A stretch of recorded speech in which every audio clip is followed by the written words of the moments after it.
ስለምንታይ ዳይ ሞ አምላኽ መጀመሪያ ንሰይጣን ዝፈጠሮ ነደስሕተኩም ባዕሉ ፈጣሪ ፈጢርዎ ንዑ ነደስሕተኩም እሱ ፈጢርዎስ ካልኣይ ካስ በቲ ባዕሉ ዝፈጠሮ ሰይጣን ስሒትኩም ከይኣክልሲ ወይ ከዓ ተታሊልኩም ከይኣክልሲ ነቲ ንስኹም ዝፈፀምኩም ሓጢኣት ብምትላል ሰይጣን ካስ ዝሓተኩም ፀብፃብ ክትብሉ ዘገደኩም ከመይ እዩ ስለምንታይ ኢኻ ንስኻ ኦርቶዶክስ ምዃንካ ኣነኻ ካብ ካልእ ወንጌላዊ ክርስትና ዝእምነቱ ሰብ ምዃነይ ካልእ እውን ዘሰክፈካ ዘሎ ስደትና በዚሑ መከራና በርኪቱ ኣሕዋትና ሓትና ኣብ መንገዲ ሰሃራ ተዓሚፆም ኣብ ባሕሪ ጥሒሎም ዋላቶም ዝበፅሕና እውን ኣይጠዓመናን ሽግርና ብኢሱ ንብል እሞ እግዚኣብሔር ሲቀፅዓና እዩ ዘሎ ብክፍአና ይቀፅዓና እዩ ዘሎ ገለ ሰብ ከዓ ነነዋት ምሳት ካብ ህዝብና ካብ ዓለምና ደኸፊና ኢና ኣብ ከምዚ ሃገራት ከምዚ ዓይነት ክፋእ ግበር እንድዩ ህዝብና እኳ ዳኣስ ኣማኒ ብስልምና ኣማኒ ሰጋዲ ብክርስትና ኣማኒ ሰጋዲ ክንሱሲ ከምዚስ ኣይትበሉ ካልእ ብልሓት ዳ እምበር ናይ ሰብ ሽግር ዳ እምበር ዝስ ናይ ፈጣሪ ቁጥዕስ ኣይኮነን ዝብል እውን ኣሎ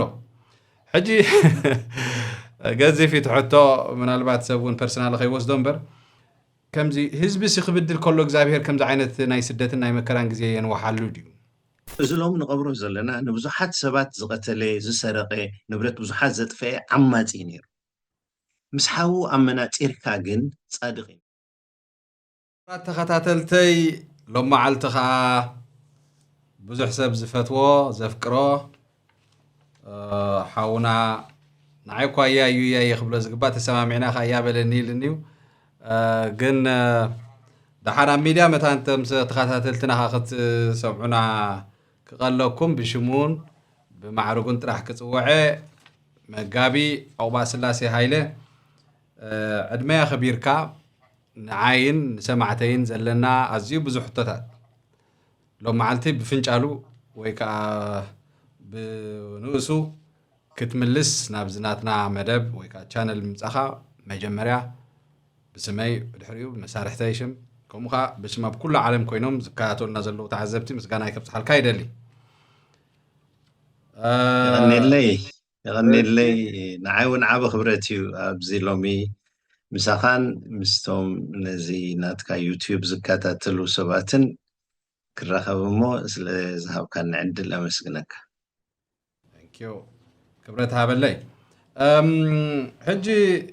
تكاتاتلنا سلا زخونكا مجمريا مسغانا لني مغنياتو تخاتاتي الكاس نتي زقربنا يوم مدب تمهرتن حبريتان ስለ ዘሕለፍካ ከም ትከታተልና ብዋ አረጋጊጽ ብፍላይ ከዓ ምስ ድምፃዊ ግርማይ ዓንዶም ኣብ ዝገበርናዮ ንእምነትን ካልእ ኩርናዓት ህይወትን ዝትንክፍ ዕላል ተኸታቲልካ መሃርን ኣራምን ኣረኣያን መንፈሳዊ ማዕዳን ትምህርትን ስለ ዝሃብካስ ከም ትከታተልና ፈሊጠ ብኡ ገይረሞ ክብረት ተሰሚዕና ኣነ ከኣዋ ምኽሳብ በዓል መጋቢ ዝከታተሉና مخان نشتكي كون وكان عشرة دقائق 10 دقائق ساعات قالن كلام تخاتاتي من عيلسي بتعمل كبرت تسمعني بزح حتتاتي زلني عاي مقابي منفسها حتتاتي برقص او وصلت تقصها برقص كاب امنت انا اورثودوكس توحدو يزختل السخا فريز بلغنا بكرسنا اللخا እዚ ቻነል እዚ በአናተይ ጥራሕ ደይኮነ ዝተዓዘብተይ ኣብ ክርስትና ዝተፋላለየ ዶሚኔሽን ዘለዎም ኣብ እስልምናውን እምነት ዘለዎም ኣብ ካልእ ምናልባት እውን ዝኣምኑ ሰባት ስለ ዝከታተሉ ፐርሰናል ክወስድዎ ወይ ከዓ ብግሊ ክወስድዎ ይደሊ ነዚ ነሕልፎ ወይ ከዓ ንፍንዎ ዘለና ቃለ ምልልስ ግን መንፈሳዊ እዩ ኣብቲ መንፈሳዊ ነገር ከዓ ርጡብን ዓሚቑን መልሲ ክትህብ ስለ ነዊሕ ዓመታት ዝተኸታተልካ ብዙሓት ዘፍቅሩኻን ዝኣምኑኻን ዓበይቲ ኣነ ዘኽብሮም ሰባት ከዓ قدنت كمتصع الوصل زبولني صراحة بالنسبة خاص ولا معلتك يغطر كانت أي مدن قايت زي كوينو مسيخ خمو تانكي كبلا كادلي حجي بغتا حالش الدش زغنا حتى هذا الدليل لخو دحر دا اب مونغو خبر هاللي لو وزبلو نتبتات هاللي خا قارص اندابلكو حاتتي مالتيو حجي جلسات سي مغابي زي امنتي مالتيو እግዚአብሔር ሲ በትስኹም ትብልዎ ይብሉና ናይ ወዲ ሰብ ድሕነት ይዝደሊ ሓደ ሰብ እኳ ክጠፍስ ይደሊ ነትብሉ ይኹም ብሉና ሓደ ግዜ استفالي امنا زلهم سبات نعلل لنا امنت زي امنتون عللنا حجي نقول بز عالم زلو نسيطان كي ترفز فطرسي نسيخا كل فطار كل عالم سلازخونه بس تبلو زلخم بلنا نسبات نحما نخغرو كفقاد املاح نوصوها سيطانيو نخر سيطانيو يخم تبلو بلنا دحار كاس سبسي بتحما زغبرو ناملاح صبصاب كهبي يخم تبلو መንግስት ሰማያት ስለዘሎ ቤት ፍርድ ስለዘለኩም ይብሉና በድሕሪኡ ስለምንታይ ዳይ ሞ አምላኽ መጀመርያ ንሰይጣን ዝፈጠሮ ነደስሕተኩም ባዕሉ ፈጣሪ ፈጢር ወንዑ ነደስሕተኩም እሱ ፈጢርዎስ ካላይ ካስ በቲ ባዕሉ ዝፈጠሮ ሰይጣን ሲሕትኩም ከያክልሲ ወይ ከዓ ተታሊልኩም ከያክልሲ ነትስኩም ዝፈጸምኩም ሓጢያት ብምትላል ሰይጣን ካስ ዝሓተኩም ጸብጻብ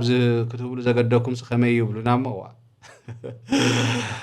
حجي مچم كاب فلطت وصا ختعلل كلها اي فلطاني تبليخا سئلكا نسل منسخات ملسي خامو حجي كن زفلط سب رخيبه سلازلخو انتاي ملس مهبكا يوم مغابي يا تا قدامي تا يتسكفني خا تفلطي خايلكني انا خا توسنا يزفلط زي فلطو يبز اب عالم منبر كده خلخو سيتي ابت زفلطكوس زي فلطو سلازبز زي مفلاتي قديم خنغركا بهبلني دحان كاباين لعل سلتفلطي منبروا يا ابتا قدامي تزبلكاي حساب كن من ابت حتو مملاسي كن سلمنتا يا خا نسخه اورثودوكس مخانكا انا خا خابكل ونجيلاو ክርስትና ዘምነቱ ሰብ ምዃኔ ካልውን ዘሰክፈካ ዘሎ ከም ህዝብሲ ኣብ ዝፈላለየና ጥራይ ዲና ክንቀልብ ዘሎና ኣብ ዝረኽበና ከም ዜጋታት ሓንቲ ሃገር ክንረኸብ ይብልና እንዲና ብሓቂ እቲ ኦርቶዶክሳዊ ተዋህዶሲ ዝኣምነሉ ነገር የብለይ እንዲሁ ንዓይለ ክሓስብ ከለኹሲ እቲ ዝበዝሐ ቀንዲ መጽሓፍ ቅዱሳዊ መትከላትሲ ሓደ ደይኮነን ኢለ ይሓስብ እሞ ኣብ ገሊኡሲ ከማኻ ኦርቶዶክስ ምዃነ ክነግረካ ባህብለኒ ብስላሴ ኣምን ብዘላለማዊ ህይወት ያለ መንግስተ ሰማይ ዲ ንገሃንም ስለዚህ ሕጂ ኣብቲ ዘረኸበና ክንዘራረብ ከም ዝግባአና ነጊረ ሓንቲ ነገር ግን ክነግረካ ብዙሕ ግዜ ከም ህዝቢ ኣበይ ንፈላለ ኣበይ ንረኸብ ምፍላጥካ ሓደ ጥበብ እዚ ተቐሳ ባህብለኒ ፍልልያትና ካ ኣስተናጊድና ክንክእል ኣብ ገሊኡ እስኻ ከም ስለዝኣመንካ ከም ናቲ ኣይኮነን እሞ ፀላኢ ኣይኮንካ ከም ናቲ ኣይኮነን ኢልና ክንከይድ ከም ንኽእል እዚኣ ክጠቅስ ባህ ትብለኒ ናብታ ሕቶኻ ክምለስ ግን መጋቢ እግሬታ ቆሪፀካ ኣነኦም ብኸም እምነቲ እናተዘራሪብና ዝተፋላለየ እንገድ ማለት ቻነል እዩ ናይ ሰማዕት እዩ ከዓ ስለዚ ቀይራ የብለንኒ ክብል እየ ኣነ ተፈላለየ እምነት እኳ ተለናስ ምዕዳመይሲ ምናልባት ገለ ሰባት ኣፅቢኦም ስለዝሓስቡን ከምኡ ዓይነት ርእቶም ክህቡ ስለዝኽእሉስ ኣቐዲምናስ ተረዲናኩም ኣለና ተሓቅን ከምኡ እዩ መጀመርያ ከም ሰባት ብድሕሪኡ ኸ ከም ደቂ ዓዲ ብድሕሪኡ እውን ከም ኣብ ሓደ ዓይነት እምነት ግን ከዓ ንሽተይ ምፍላይ ዘለዎ ሰባ ኮይናስ ክንቀርብ ምኽኣልናስ ደስ ስለዝብለንን ስለዝሕጎስኒ ነዚ ቀሪበካ እሞ ነታ ንፁር ክኸውን ማለት ስቂር ተዝብለኒስ ንዓኻ ጥራይ ደይኮነሲ ነቲ ከምኡ ዝሓስብ ሰብሲ ኣተሓሳስቡ ከግፍሕ ኢለ እምበር ንዓኻ ጥራይ ኣይኮንኩን ንምልስ ፅቡቕ ጌርካ ከተንኪፍካ ፅቡቕት እያ ያ ናብታ ሕቶኻ ክምለስ ግን ኣብቲ ሕቶ ብዙሕ ኣሎ እንድዩ ኣብታ ሕቶኻሲ ንኣብነት ንሰባት ሕማቕ ንክገብሩ ካብ ፍቓድ ኣምላኽ ንክሃፁ ዝገብር ከዓ ሰይጣን እዩ ኢልካሲ ሰብሲ ናይ ዝገብሮን ናይ ዝብሎን ናይ ዝውስኖን ሓላፍነት ክወስድ ዘይክእል ፍጡር ምዃኑ ፈፂሙ ሰይጣን ዝመደበሉ ሰይጣን ዝመርሖ ጥራይ ገይሩ ከም ዝነብር ጌርካ ቀሪባ ላፍቲ ሕቶ እሞ ሕጂ እታ ሕቶ ንባዕላ ምንፃር የድልያ ኢለ ይሓስብ ግን ክነግረካ መበቆላዊ ምስሊ ሰይጣንን ሰብን ምፍላጥ ኣፀቢቑ ኣገዳሲ እዩ እግዚኣብሔር ክፉእ ፈጢሩ ይፈልጥን እዩ ሰይጣን ፍጥረት እግዚኣብሔር እኳ እንተኾነ ሰይጣን ኮይኑ ይኮነን ተፈጢሩ ሰይጣን ክኸውን ባዕሉ ካብ እግዚኣብሔር ዓሊ እዩ ከም ኩሎም እቶም ቅዱሳን መላእኽቲ ቅዱስ መልኣኽ ኮይኑ እዩ ተፈጢሩ ግን ቅዱስ ጽሑፍ እንታይ ይብል ስፍሩ ዝሓደገ ማዕርጉ ዘይሓለወ መልኣኽ ኢሉ ከዓ ይፅውዖ እሞ ሕጂ እግዚኣብሔር መጀመርያ ፅቡቕ ጥራይ ይፈጥር ፅቡቕ ይፈጢር ሰብ እውን እንተደኣ ተመሊስና ርኢናዮ ክፍጠር ከሎ ንፁህን ገርህን እዩ ነይሩ ከምዚ ሕጂ ዝተበከለ መንነት ብውድቀት ኣዳም ዝተበከለ መንነት ኣይነበሮን ስለዚ ሓደ ካብቲ ሰብ ክፍጠር ከሎ ኣኽሊሉ ሓወይ ዘለዎ እሞ ኣገዳሲ ከዓ ዝኾነ ክጠቕሶ ዘለኒ ፍቓድ እዩ ሓይሊ ፍቓድ እዩ ሰብ ሓይሊ ፍቓድ ዘለዎ ፍጡር እዩ ይኸልክ ነፃ እግዚኣብሔር እቲ ፈጣሪ እኳ ክድርኾ ዘይክእል ናፃ ዝኾነ ሓይሊ ፍቓድ ኣሎ ስለዚ ኣብዛ ህይወት እዚኣ ሓላፍነት ክንወስደሎም ዝግባእ ብዙሓት ኣሎ እንወስዶም ኩሎም ስጉምትታት ሓላፍነት ክንወስደሎም ኢና ብምርጫ እዩ ሰብሲ ትስብእትታት ክንዛረብ ከለና ምልስ ከብለካ ትስብእትታት ክንዛረብ ከለና እግዚኣብሔር ኣምላኽ ፐርሶናሊቲ ኣለዎ ትስብእት ኣለዎ መላእኽቲ እቶም ስፍርኦም ዝሓልው ይኹኑ እቶም ማዕርጎም ገዲፎም ዝጠፍኡ ትስብእት ኣለዎም ፐርሶናሊቲ ኣለዎም ሰብ ከዓ ከም ፍጥረት ትስብእት ኣለዎ ፐርሶናሊቲ እዚኦም ኢናቶም ኣብ ትስብእተይ ኣቲና ክንዛረብ ከለና ሕጂ ሰብ ሓደ ካብቲ ፐርሰን እዩ እንብለሉ ሓይሊ ፍቓድ ኣሎ ስለዚ ሰይጣን ኣብዛ ዓለም እዚኣ ክቅርበልካ ከስሕተካ ብዙሕ መንገዲ ክቅርብ ክትኣብዮ ግን ዓቕሚ ኣለካ ዋላ ነቲ ናይ ኣዳም ቀዳማይ ሓጢኣት ከቢድ እዩ እንብሎ ንኩሎም ወለዶታት ሒዙ ናብ ውድቀት ዝመፀ ተኣብየሉ ዝኽእል ዓቕሚ ነይርዎ ካብቲ ነቲ ዳሕራይ ድምፂ ኣይ ካብኣ ምስ በልዓኩም ዋላ ሓንቲ ኣይትኾኑን ኢኹም ኢሉ ዘታለሎ ድምፂ ገዲፉ ነቲ ቀዳማይ ድምፂ ካብኣ ምስ ትበልዕ መዓልቲ ክትመውት ኢኻ ትብል ንዓ ኣሚኑ ነይሩ ተዝኸውን ሪኢኻ ምርጫ ነይሩ ስለዚ ኣምላኽ ምስ ኩሉ ስልጣኑ ነቲ ናይ ምምራፅ መሰልና ስለ ዘይሕድገና ሰብ ኣብዛ ህይወት እዚኣ ክነብር ከሎ መሪፅ እዩ ዝውስን ሓይሊ ፍቓዱ ኣዋሲኡ ብዝመረፆ እምበር ብሃቐና ካልእ ሓይሊ ኣይኮነን ዝፍረድ ሰብ ስለዚ ኣነን ንስኻን ኣብ ቅድሜና ህይወትን ሞትን ክቕመጠልና ይኽእል እዩ ሓዴና ህይወት ሓዴና ሞት ክመርፅ ይኽእል እዩ እታ ህይወት እትረኽባ እንተ ደኣ ንጎይታና የሱስ ክርስቶስ ጎይታ ህይወትካ ጌርካዮ ኢኻ ትብል እንተኮይና እታ ሞት ከዓ ንዲያብሎስ ኣብ ህይወትካ ክስልጥን እንተ ደኣ ፈቒድካሉ ኢኻ ትረኽባ ተባሂሉ ሓዴና ንሰይጣን ሓዴና ንጎይታና የሱስ ክርስቶስ መሪፁ ነታ ህይወት ክረኽባ ይኽእል እዩ ስለዚ ኣብ ፍጥረት እግዚኣብሔር ጌጋ የለን ፍጹም እዩ ገይሩ ፈጢርዎ ዲያብሎስ ግን ካብ መላእኽቲ ስልጣን ኣምላኽ ደልዩ ወዲቑ ሰብ ከዓ ንዕኡ ስዒቡ ንምትላል ናይ ዲያብሎስ ስዒቡ ወዲቑ ዝወደቐ መንነት ኣለዎ ካልእ ግን እቲ ዓባይ ሓቂ ክነግረካ ዝኽእል እግዚኣብሔር ኣምላኽ ፈጥረና ከሎ ምስ ሓይሊ ፍቓድ ስለ ዝፈጠረና ምስ ናይ ኩሉ ዓቕሙስ ንሓይሊ ፍቓድና ጓዓፂፁ ንሱ እውን ደየደለና ይኹን ገብር ኣድገናን እዩ ማለት ኣይድርኸናን እዩ ስለዚ ይትረፍ ካልእ ዋላ ዲያብሎስ እውን እንትኾነ ከምኡ ይገብርኒ ስለዚ ሰብሲ መሪፁ ፈትዩ ፍቓዱ ኣዋሲኡ ብዝውስኖ ውሳኔ እዩ ዝፍረድ እምበር ሰይጣን ብዝቕርበሉ መንገዲ ይኮነን ኢሎም መለስካ እዚኣ ዋላ እውን ኣኽሊሉ ሓወይ ንሽተይ ክውስኸልካ ብዚኣሲ ሰይጣን ማለት እቲ ቃል ብቃሉ እቲ ናውን ኢና ንሪኦ ዘለና እምበረ እታ ሰይጣን ትብል ካብኣ ዝወፀት ቃል ሲጥና እያ ትብል ሲጥና ከዓ ምፅራር ማለት እዩ ተፃራሪ እዩ ነቲ ናይ እግዚኣብሔር ነገር ዝፃረር ተፃራሪ ፀላኢ ኢና ንብሎ ማለት ሰይጣን ማለት ስደትና በዚሑ መከራና በርኪቱ ኣሕዋትና ሓትና ኣብ መንገዲ ሰሕራ ተዓሚፆም ኣብ ባሕሪ ጥሒሎም ዋላቶም ዝበፅሕና እውን ኣይጠዓመናን ሽግርና ብኢሱ ንብል እሞ እግዚኣብሔር ሲቀፅዓና እዩ ዘሎ ብክፍአና ይቀፅዓና እዩ ዘሎ ገለ ሰብ ከዓ ነነዋ እቲ ምሳት ካብ ህዝብና ካብ ዓለምና ደኸፊና ኢና ኣብ ከምዚ ሃገራት ከምዚ ዓይነት ክፋእ ግበር እንድዩ ህዝብና እኳ ደኣስ ኣማኒ ብእስልምና ኣማኒ ሰጋዲ ብክርስትና ኣማኒ ሰጋዲ ክንሱሲ ከምዚስ ኣይትበሉ ካልእ ብልሓት ዳኣይ እምበር ናይ ሰብ ሽግር ዳኣይ እምበር ዝስ ናይ ፈጣሪ ቁጥዕስ ኣይኮነን ዝብል እውን ኣሎ ሕጂ ገዚፍ ትሕቶ ምናልባት ሰብ እውን ፐርሰናል ከይወስዶ እምበር ከምዚ ህዝቢ ክብድል ከሎ እግዚኣብሔር ከምዚ ዓይነት ናይ ስደትን ናይ መከራን ግዜ የንዋሓሉ ድዩ ቀዳማይ ነገር እንተ እግዚኣብሔር ይቐፅዓካ ኣሎ ኢልካ ሓሲብካ እግዚኣብሔር ይቐፅዓካ ኣሎ ኢልካ እንተ ሓሲብካ እግዚኣብሔር ይግደሰልካ ኣሎ ምክንያቱ ኣምላኽ ንዘፍቅሮ ጥራይ ዝቐፅዕ ወላዲኡ ዘይቀፅዖ ቆልዓ ስድ እዩ ዝኸውን ስለዚ እግዚኣብሔር ይቐፅዓና ኣሎ ኢልካ እንተ ሓሲብካ ተቐዳመይቲ እታ ፍቅሪ እግዚኣብሔር ኢካ ትርኢ ተኻለይ ግን እታ ስደት ሲ ብኣና ይጀመረኖ ስደት ኣባና ጥራይ ኢካ ይብቃዕን ሰብ ብፅቡቕን ብክፉእን ምክንያት ክስደድ ይኽእል እዩ እታ ዝገርመካ እታ ሕጂ እታ ኣብ ዓለም ዝሓየለት ሃገር ኣሜሪካ ሃገር ስደተኛታት እያ ተባሂላ ትፍለጥ ስለዚ ስደት ሲ ክፉእ ኮይኑ ኣይፈልጥኒ ግን ሓንቲ ኣብቲ ዘረባ እንታይ ትብል ኣምፂካስ ገለ ሰብስ ከዓ ካብ ዓለምና ዝኸፍአ ክፉእ ዶ ጌርና ኢና ህዝብና እኮ ኣማኒ እዩ ይብል እሞ እዚኣ እታ ዝዓበየት በደል ናይ ሰብ ኢለ ትሓስባ ብዛንታ ገይረን ውሽተይ ክነግረካሲ ክልተ ኣሕዋት ዝሰረቕቲ ነይሮም ዘመን ህይወቶም ብምልኡ ንሰብ ግዳይ እንዳገበሩ ንብረቱ እንዳዘረፉ እንዳዓነውሉ ገለ ነይሮም ሓደ መዓልቲ ከምቲ ንቡር ስርሖም ክገብሩ ምስ ከዱት ሓደ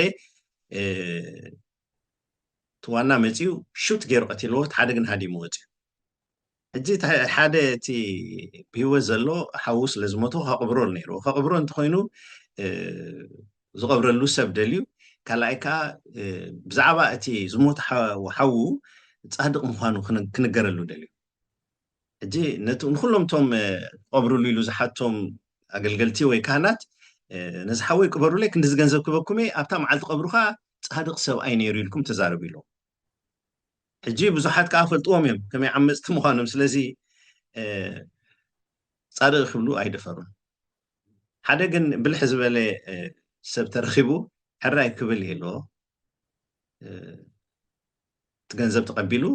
ክቀብሮ ፈቂዱ ሽዑብቲ መቃብር ከይዱ እዚ ሎም ንቀብሮ ዘለና ንብዙሓት ሰባት ዝቀተለ ዝሰረቀ ንብረት ብዙሓት ዘጥፈየ ዓማፂ ነይሩ ምስ ሓዉ ኣብ መናፂርካ ግን ፃድቕ ነይሩ ኢሉ ምክንያቱ እቲ ሓዉ ሕጂ ተቃል እንዲያ ክትበሃል ተደልያ ተቃል ኢልዋ ማለት እዩ ምስ ሓዉ ኣብ መናፂርካሲ ፃድቕ ነይሩ ኢልዎ እሞ ሕጂ ብዙሕ ግዜ እታ ዝኽፍእት ሓጢኣትና ንሕና ካብ ካልኦት ህዝብታት ንኽፍእ ኢና ምስ ገዛእ ርእስና ንወዳደር ካልእ መመናፅርቲ ኣይንግበር ኣምላኽ ዘቆሞም ሞራላዊ ሕግታት ኣለዉ እግዚኣብሔር ንምድሓና ኢሉ ዝሃበና መፅሓፍ ኣሎ ምስኡ ኣብ መናፂርና ንገዛእ ርእስና ንርኢ እምበር ምስ ካልኦት ህዝብታት ኣይንወዳደር ሓደ ካብቲ ካብ ካልኦት ህዝብታት ተወሰኺ ሓጢኣት ከም ዘለና ዝገብረና እዚ ይመስለኒ ንዓይ ማለት እዩ እንተ ካልእ ግን ስደት ምናልባት ካብ ፍቓድ ሰብ ወፃኢ ዝዝወር ኢና ሕጂ ኣምላኽ ንጎይታና የሱስ ክርስቶስ ብህፃንነቱ ሄሮዶስ ክቐትሎ ምስ ደለየ ናብ ግብፂ ተሰዲዱ ጎይታና የሱስ ስለዚ ጎይታና የሱስ ገና ብቁልዕነት ከሎስ ኣብ ኣፍሪቃ መፂ ነይሩ ስደት ማለት እዩ ስለዚ ንምንታይ ተጠቂሙላ እዛ ስደት እዚኣ ተልካ ክዕቅብ ምእንቲ ነታ ኣብ ምድሪ ዘምፃኣቱ ዕላማ ክፍፅም ምእንቲ ብዕሻልነቱ ክመውት ኣይደለዮን ስለዚ ካብ ሄሮዶስ ካሎ ስለዚ ኣምላኽ ንወለዶታት ንዋላ ንእስራኤላውያን ነቶም ሕጂ ኣብ ምድርና ዓድና ኣገሌሎም ዝዛረቡ ዘለው ምድሪ ፓለስቲና ኣብ ግብፅስ 400 ዓመት ስደተኛታት ኮይኖም ተቐሚጦም እዮም ኣብኡ ግን ኣብዚሕዎም ኣብኡ ፍሪዎም ካብ ብሓጢኣት እቶም ከነኣናውያን ዝብከሉሲ ብመከራ ብፃዕሪ ተጨቂኖም ክፀንሑ ኣብኡ መሪፅሎም ማለት እዩ ስለዚ ኩሉ ስደት ክፉእ ኣይኮነን ምክንያቱ ምናልባት ብሓጢኣቱ ስደት ግን ኣይሰኣነን ይኸውን ሰብ ቀቲሉ እንተደኣ ሃዲሙ ሓደ ሰብሲ ሓደ ግን ክትነብር ኣይተፈቅደልካ ናብዛ ዓዲ ናይ ምእማንካ መስል ናይ ምሕሳብ መስል ናይ ምዝራብ መስል ኣይንህበካን ኢና ከም ድላይካ ንገድ ነጋዳይ ሕረስ ሓረስታይ ዝብል ፖሊሲ የብልናን ኢሎም ሞ ግን ክገብር ስለዘይከኣለ እንተደኣ ተሰዲዱ ከዓ እቲ ሪኻ ካብ ፍቓዱ ወፃኢ ይስደድ ኣሎ ነዚ ኢና ኣይ ቲንክ ኣብቲ ንስኻ ዘለካዮ ዓለም ኣብ ጁባ ይኹን ኣብ ዩጋንዳ ወይስ ኣብ ሩዋንዳ ወይስ ኣብ በዓል ኣንጎላ ዕዉታት ኤርትራውያን ንርኢ ዘለና ስለዚ ስደት ኩሉስ ንክፉእ ጥራይ ኣይኮነን ማለት እዩ ቀደም ዝነበረ ዘሎ ዝቕፅል ከዓ እዩ ናይ ሰብ ምንቅስቃስ ሕጂ ብታ ናይ ቀዳመይቲ ሕቶ ቀልብ ምልስ ክንብል መጋቢ ኦባስላሴ እንታይ ንዕልል ዘይኣምኑ ዕሩኽቲ ኣለዉ ውሕድ ኢሎም እዮም ብዚ 20 ዓመት 23 ዓመት ገይረ ኣለኹ ስራሕ ካብ ዝጅምር ከዓ ስራሕ ከዓ ምስ ብዙሓት ዜጋታት ምስ ብዙሓት ሰባት እዩ ዘራኽበካ ካብኡ ከዓ ብዙሕ ነገር ኢኻ ትወስድ ሕጂ ሓደ ሰብ ሓደ ግዜ እንታይ ይብለኒ ሰይጣንሲ ምህዞ ናይ ቤተ ክርስቲያን እዩ ኢልኒ ምህዞ ናይ ሃይማኖት እዩ ምክንያቱ ሰይጣን እንተሕዳ ዘየለ እቶም ኣብቲ ቤተ ክርስቲያን ነገልግል ኢና ዝብሉ ሰባት ስራሕ ክስኡን እዮም እሱ እቲ ናቶም ምክንያት ስራሕ ወይ ምክንያት ኣገልግሎት ኢና ዝብልዎ حجي نسيطان مثالي كاب مصحف قدس ወይ ካብ እምነት እንተዳው ፂኻዮሲ ወላ ሓንቲ እምነት እውን ኣይመድለየን ኣይ መፅእን እዩ ኢሉ ይብለን ነይሩ ወላ ሓደ ጥራሕ ለይኮንስ ብተደጋጋሚ ብድሕሪኡ እውን ሰሚዐ እዛ ክስታይ እዚኣ እሞ እቲ ቀንዲ መሳርሒ ሲ ናይ እምነት ህላዊ ሰይጣን ድዩ ወይ እሱ ተወፂስ እቲ እምነት ኮንትዶ ምኾነ ከመይ እዚኣ ክንምልሰሉ ንኽእል ያ حقي تقل خفال حق الله عندي كما يتي التخام من الوقت سيطان هاي خنصر الكامتا مقابي متى كنصر الكاسي بيت كريستيان سي بزح غزي بفرح سيطان تمهريا سيطان كيسحتكم سيطان كم زغبري مخر سيطان كم زيو طنقو سيطان باسحتو مرسدا خم زندينيرو زرغم سيطان زغرو رغم اوكي كويت خول كيلو مرسدا خم زندينيرو بقى سيطان مبهرريو مفارحيو جعوت فرحي مصمو دحارتي اتي بيت كريستيان كاسرو يركب كوميتي بهالا ناتي يكونن نايتم زبلو يزبل زلخو حجي نعاي مثل نخملس حسيبي انت مثلك حد غزيسي نايسب حلفنت الله ناي ديابلوس فتنا قالو حجي اتي بملؤ ناب ديابلوس اصقعكايو مخاد كنو عيكونن كد مخنياتو نسخا كم سب كا حراين مبالن انبن مبالن حيل فقاد زلو فطوريخا اتي بزعبا ابتناتكا زتخيو حسب جن ديابلوسي كابيتكسيان وصا سرح يبلو تي كعريام انت مالتي ديابلوسي كابيتكسيان وصا سرح يبلو كمزي قري نابي دليخا ناب كدونات واتم عروقات كسوم لا تحزات عينت انديو نتا عالم فتي متقصاصير واسل زلو دحريوتي متقعتو اتا خالق ابزا مدر زيا نمنغستو تتصرر منغستي بيتكريستيانات تبال اتا حقي بمنغار نحستو تقالع منغستي بيتكريستيانات تبال سلازي نعا خطقع ابت خبابيا سلازا عييو مسا اتحيسكا زرا امبري ازي مهزو سب ወይ ምህዞ ቤተ ክርስቲያን ምእንቲ ክትህሉ ቤተ ክርስቲያን ሲ ዲያብሎስ ዝበሃል ፀላይ ኣቆይማ ከምዚ ኣብ ዓለም ፀላይ ለና ሞ ኢልካ በቃ ኣይትቕሰኑ ዝዓይኑት ኢልካ ከተንብር ኢልካ ተሓስቡ ከምኡ ዓይነት ኣይኮነን ከምቲ ኣንቱ ኣቀዲሙ ክብሎ ፀናሕኩ ሰይጣን እውን ህልውና ወይ ሓቂ ህልውና ዘለዎ ትስብእቲ ፐርሶናሊቲ ኣለዎ ኣብ መፅሓፍ ቅዱስ ኣብ ብዙሕ ኣጋጣሚታት ክንረኽቦ ንኽእል ኢና ወላ خسس كله خوقس كله ابسبات سفيرو وصا تبايلو تغانيحو خوص خلو ام مصحف قدس بزح سفيرو له اب تمكرو زي حصير عدميناون እግዚአብሔር አምላክ አብሰባት ሐዲሩ አጋንንቲ ኮጽ خلو رينا يمالنا بعين سغا يرانا يمن ግን እቲ ኣብ ተሰብ ጸኒሖም ምስ ወጹ ተሰብ ዝመጹ ዝረኽቦ ለውጢ ሪና ኣለና ስለዚ ቤተክርስቲያን ግን ካብኡ ዝዓቢ ዕላማ ኣለዋ ካብ ንሰይጣን ፀላኢ ጌራ ክትነብር ዝዓቢ ዕላማ ኣለዋ ትፈልጥ ዲኻ እቲ ዝዓቢ ዕላማ ቤተክርስቲያን መኣዛ ምንባር እናስተማቐረ ናብታ ካብኣ ዝወፀ መንግስቲ ክርስቶስ ወይ መንግስቲ ኣምላኽ ህዝቢ ክምለስ ምእንቲ ተዳሎ ቤተክርስቲያን ያሪኻ መኣዛ ምንባር እናስተማቐረ ናብታ ካብኣ ዝወፀ መንግስቲ ኣምላኽ ዝምለስ ህዝቢ ምድላዊ ዕላማ كاون لعلون كن نخل بيت كريستيان حلنا حبرتسب موكسي سنه مغبار عليتات كل سب بيت كريستيان اغلغلوت عرقي اب غليو عمص كلو نونو عمص الى اقديما اتي ناي سنه مغبار ويكا حقي خغاس كلو عقب تبل انستيتيوشن سا زغرمك خبالي بيت كريستيان تداوصي خيا اراوي زخون حبرتسب يزفر ስለዚህ ናሕለና ሕብረተሰብ ዓገብ ትብል ናይ ስነ ምግባር መከስያ ስለዚ ቤተክርስቲያን ካብኡ ዝዓቢ ዕማም ኣለዋ ካብ ሰይጣን ዝበሃል ፀላይ ኣቁማ ምንባር ማለት እዩ እሞ ሕጂ ሲ ኣብተን ብብዝሒ ክርስቲያናት ዘለዎን ሃገራት ዘሎ ናይ ነባብራ ስርዓትን ኣገባብን ዶ ይሓይሽ ካብቶም ቤተክርስቲያን ወይ ከዓ እምነት ዘይክተሉ ህዝብታት بحفشه خنري خلنا ولا بتاريخ ون تمريز كان تحداري خيوسخا بيت كريستيان مصان قدم مصا زنبر خناتات كوادر كله اذ تبلو زلخ كرايتيريا يمالدو ወይ ከዓ ሃገራት ክንርኢ ከለና ምሳሌ ጃፓን በሎ ህንዲ በሎ ብዙሓት ሃገራት ክርስቲያንሲ ምናልባት ካብቲ ብዙሕ እምነት ዘለዎ ተኸተልቲ ዘለዎ ሃይማኖት እዩ ምስናይ ፍልልዩ ኣብነት ኮኑ ዶ ንምንታይ ድምፆ ዘለኹም ስለካ መጋቢ እዚ ኣመንቲ ኻባናይ ትፍለይን ኢኹም እዮም ዝብሉኻ ኣመንቲ ስለ ዝኾንኩም ኣብ ኣነባብራኹም ኣብ ስርዓትኩም ኣብ ኣካይዳኹም ካብቲ ዘይኣማን ወላ ሓንቲ ብልጫ ይብልኩምን እንድሕር ዳ ከምዚ ዝበሃል ከዓ ሓደ ዝተማሃረ ግን ዘየንብብ ሰብሲ ካብቲ ዘይተማሃረ ግን ከዓ ዘየንብብ ሰብሲ ኣድቫንቴጅ የብሉን ብልጫ ይብሉን ዝበሃል ካብቶም ዘይኣመንቲስ ብዝኾነ ይኹም ብኣነባብራ ስርዓትኩም ብሓዳርኩም ብፃዕርኩም ምስ ሰብ ዘለኩም ክብሪ ወላ ሓንቲ የለን ጥራሕ እንታይ ትፈርድ ተምልኹ ኢኹም ጸሎት እውን ኣለኩም በዚአን ጥራይኹም ትፍለዩና እዚ ኸ ፃዕሪ እምበር ብግብርስ ውፅኢት ከተምፁልናስ ኣይረኣናኩምን ካባናይ ትፍለዩን ኢኹም ወላ ኣነ ይኣምን እየ ክንትናትካ ግን ቤተክርስትያን ናይ ዝበልካ ኣይኮነን ንስኻ 7 መዓልቲ ትኸይድ ወይ ከዓ ሰንበት ትኸይድ ምኻባይ ምንታይ ትፍለ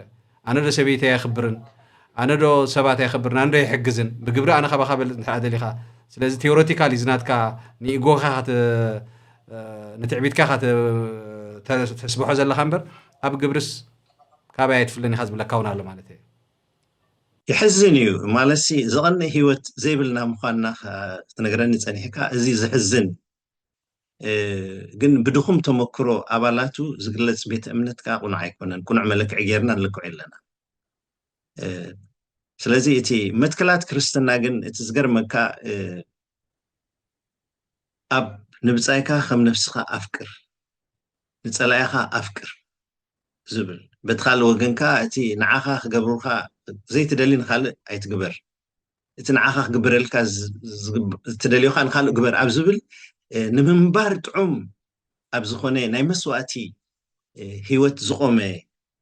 እምነቲ ክርስትና ብፍላይ እቲ ኣነ ዝኣምኖ ክርስትና ማለት እዩ ሕጂ ይሓዝኒ ከም ዝበልካይ ኩልና ሓደ ኢና ክሳዕ ዝብሉ ሰባት ፍልልይ ዘይብሉ ህይወት ምንባርና ወይ ዘቕኒ ህይወት ስለ ዘይብልና ይሓዝኒ ትኻልእ ግን ሕጂ ንታሪክ ምልስ ኣቢለ ፍሩይ ሓቅታት ክነግረካ ቅሬታ መጋቢት ስለዚ ተሓዝን ኢኻ ማለት ሓቅነት ስለዎ ይትዘራርባ ኢና ኤግዛክትሊ ምክንያቱ ዘይተለወጡ ኣመንቲ ኢና ዝብሉ ብእምነቶም ዘይተጠቕሙ ሰባት ኣመንቲ ኢና ብሉ ስለ ዘለዉ ነቲ እምነት ክውክሉ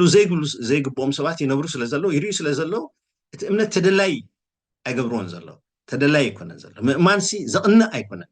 ብሓቂ ግን ከቐኒ እዩ ዝግብኦ ብክርስቶስ ተለወጠ ሰብ ዳሕራይ ክነግረካ ሕጂ ግን ፕራክቲካል ኤግዛምፕል ከም ፀልካ ፍሩይ ነገር ማለት እዩ ኣነ ኣብ ኤውሮጳ ዝቕመጥ ኤውሮጳ ኣብ ክልተ ምቀብ ይምቀል ምዕራብ ኤውሮጳን ምብራቅ ኤውሮጳን ኢሉ እዩ ዝምቀል ሕጂ እቲ ዝተቐበሎ ክርስትና ምብራቅ ኤውሮጳ ሒዝዎ ንታሕቲ ወሪዱ ፀኒሑ እቲ ዝተቐበሎ ዓይነት ክርስትና ምዕራብ ኤውሮጳ ሒዝዎ በሪኹ ፀኒሑ ምዕራብ ኤውሮጳ ክብለካ ከለኹ ራእየ ናብ ኣሜሪካ ዝተሰዱ እቶም ካብ ኤውሮጳ ዝኸዱ ሰባት ናብ ሰሜን ኣሜሪካ ዝኸዱ ረኣዮም ኣሜሪካን ካናዳን ዘለዉ ረኣዮም ኢኻ ትምዕባልኦም ትሒዞሞ ዝኸዱ ዓይነት እምነት ካ ሒዞሞ ላቲን ካ ኸይዶም ኣነ ኣብቲ ሳንዲያጎ ትበሃል ከተማ ዶብያን ናይ ሜክሲኮ ከይደ ርእሲ እቲ ዓዲ ናይ ሜክሲኮ ሲ ግርም ይድብለካ ኣብቲ መንግስቲ ሰማይ ዝኾነ ምዕባለ ንመንግስቲ ሰማይ ዝቐርብ ምዕባለ ዘለዎም ኣሜሪካውያን ይነብሩ ኣብቲ ኸይድ ኢልካ ኸ ኣብ እንታይ ይባሃል ከምዚ ሻክስ እዚ ዕንጨይቲ ሳዕሪ ገለ ተሰርሐ ገዛውቲ ዝነብሩ ደቂ ሜክሲኮ ኣሎ 24 ሰዓት ብመርከብን ብሄሊኮፕተርን ይዝሕልዎ ምእንቲ ሰሊኹም ክኣትውቶም ሰባት ሕጂ ረኣዩ እንታይ ትፍልልያ ምፅኢት ኢልካ እቲ ሒዞሞ ተሰዱ ምዕባለ እዩ እምነት እዩ ሒዞሞ ዝተሰዱ እምነት እዩ እቲኦም ወንጌላዊ ክርስትና ሒዞም ተሰዲዶም እቲኦም ካልእ ዓይነት ክርስትና ሒዞም ተሰዲዶም ኣብ ሓንቲ ዓዲ ዋላ ከምፃካ ከመሊሰ ጀርመን ትበሃል ሃገርሲ ክሳዕ ዝሓብሩ ምብራቅን ምዕራብን ጀርመን እዮም ነይሮም እቲ ኣብታ በርሊን ትበሃል ከተማሲ መንደቕ በርሊን ተባሂሉሲ ከይደርኢ እዩ ኣለኹ ማለት እዩ ነዊሕ ኣይኮነን ግን ይፈላለዮም ነይሩ ሕጂ እቶም ምዕራባውያን ምዕራብ ጀርመን ብሃብቲ ብፅጋብ ተላዓጢጦም እቲኦም ከዓ ምብራቃውያን ከዓ እቲ ናይ ሩስያ ኣይዲዮሎጂ ኣምላኽ የለን ዝብል ኣይዲዮሎጂ ሒዝዎም ከዓ ብቁጠባ ከምኡ ነይሩ ድኹማት ነይሩ ስለዚ እቲ ቁኑዕ እምነት ኣብ መነባብሮ ሰብ ፍልልይ ይገብር እዩ ስለዚህ እዚ ሕጂ ዘለና ነስተማቕሮ ዘለና ምዕባለ እንተ ደኣ ምልስ ኢልካ ሪኢኻዮ ኣብ 16-17 ክፍለ ዘመን ኣብ ክርስቲያናዊ ምንቕቓሕ ወይ ከዓ እቲ ሪፎርሜሽን ምስ መፀ እዩ እዚ ኢንዱስትሪያል ሪቮሉሽን ስዒቡ መፅኡ ስለዚ ክኸውን ዝግብኦ እዚ ክርስትና ወይ ከዓ ጥዑይ እምነት ንጥዑይ ምዕባለ ንጥዑይ ማሕበራዊ ሂወት ምክንያት ይኸውን ዝግብኦ ፅቡቅ ግን ኣብቲ ትልካዮ ሰማዐ ብርግፅ ሰማዐ ናይ ምዕራባዊ ዓለም ምክንያት ስልጣነ መሰረቱ ናይ ክርስትና ናይ አይሁድን እምነት እዩ ክበሃል ሰሚዐ ኣነ የንብብ እየ ብዓቕመይ ማለት እዩ ንስኻ ግን ብዝርዝር ኣረዲእኻን ኣለኻ ግዳ ሓደ እንታይ ክብለና ክእል ኤርትራን ጃፓን ንረኣይወን ኢትዮጵያን ደቡብ ኮርያን ንረኣይወን ክብለና ክእል ብድኾነ ግን ብዓብዩ ግን ምስ ዘልካዮ ዘቕረብካዮ ትዕዝብቲ ግን ኣነ ሰማማዐ ንኽዳዲት ውስኸላ ኾንካ ንእሽተይ ክነግረካ ምሽ ንእሽተይ ክልተ ነገር ክጠቅስ ፍቐደለይ ሓደ ብዛዕባ ገቨርናንስ ኣብ ሰብ ዘሎ ዓቕሚ ምምሕዳር እንተ ደኣ ትፈላለዩ ንሓደ ዓይነት ሪሶርስ ናይ ሰብ ሃብቲ በሎ ናይ ገንዘብ ሃብቲ በሎ ናይ ትሕቲ መሬት ሃብቲ በሎ ሓደ ዓይነት ሪሶርስ ናይ ምምሕዳር ፅቡቕን ክፉእን ስለ ዘሎ ከም ዝሃንፅን ከም ዘፍርስን ኮይኑ ክጥቀስ ይከኣል እታ ካልአይቲ ጃፓናውያን 70 ሚእታዊት ናይ ግዜኦም ኣብ ፕላን ምግባር 30 ሚእታዊት ናይ ግዜኦም ከዓ ነቲ ፕላን ዝገበርዎ ኣብ ምትግባር እዮም ዝሕልፉ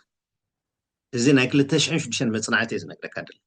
ሰማማዕለ ፈልጠ ናይ ማኔጅመንት ትምህርቲ ስለዘለስ ስለዘለካ ትኽክል ይኽብለካ ኣብ ኣፍሪቃ ግን ክንደይ ሚእታዊት ናይ ግዜና ፕላን ክገብርን ፕላን ንወስድ ኣብ ወረቐትሲ ወይ ክንደይ ወዲእና ንመፅእ ኣብ ገሊኡኩም ምስ ጀመርናዮ ኢና ዝተጋገና ኢና ፕላን ንገብር ስለዚ ሕጂ እቲ ኣቐዲምካ ፕላን ናይ ምግባር ሓሳባት ስለ ዘሎ እዩ ማለት ክጅምሩ ከለዎስ መወዳእታ ፈሊጦም እዮም ከምዚ ኣርኪቴክት ነታ ዲዛይን ናይታ ገዛ ወዲኡ ዘርእየና ውድእ እቲ ስእሊ ናይቲ ምምሕዳር ናይቲ ሃገር ናይቲ መጻኢ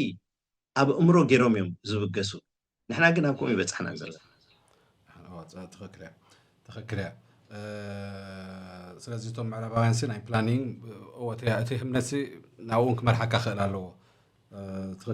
ዝገርመካ ኣኽሊሉ ሓወይ ንእሽተይ ነገር ክነግረካ ዝመፅእ ዘሎ ዓመት 26 ማርች ናይ ሕክምና ቆፀራ ገይሮም ኣሎ እንታይ ክትብሎ ትኽእል ሕጂ ንዝመፅእ ዘሎ ዓመት ድሕሪ ዓመት ዘለኒ ቼክ ኣፕ ፕላን ገይሮም ይነግሩ ሕጂ ሲ ኤቭሪቲንግ እቲ ኣብ ፕላኒንግ እንተኣ ፌል ጌርካ ኣብ ኩሉ ኢኻ ፌል ትገብር ናብ ግርማይ ዓንዶም እስከ ክመልሰካ መጋቢ እስኻ ዳርጋ ጥራይኻ እቲ እንኮ ግርማይ ዓንዶም ዝተዛረበሲ ብዋዕ ሓውና መርሓባ ሰብዚ ሓታይ ሓተትካን ፅቡቕ ሓታቲኻ እቲ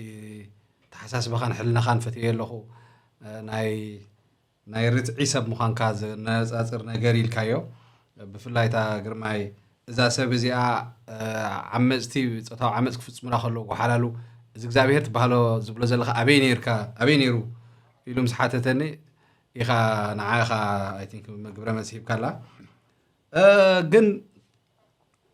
ኣምላኽ ኣበይ ነይሩ ክብል ከሎስ ኣምላኽ የለን ደይኮነን ዝበሃል ዘሎ እንድሕር ደኣ ከምኡ ኢላ ንሓቲ ኮይና ንግርማይ ኮንኩር ስፔሲፊካሊ ነዚ ሓቶ እዚኣ ማለት ዝቕናዓ ዘለኹ ግን ሓደ ሰብ ግደ ፈርናንዶ ከምዚ ብኣሞይ ንዕለሉ ነራ ምስ ሰባኺ ወንጌል ሓውና ካሳሆን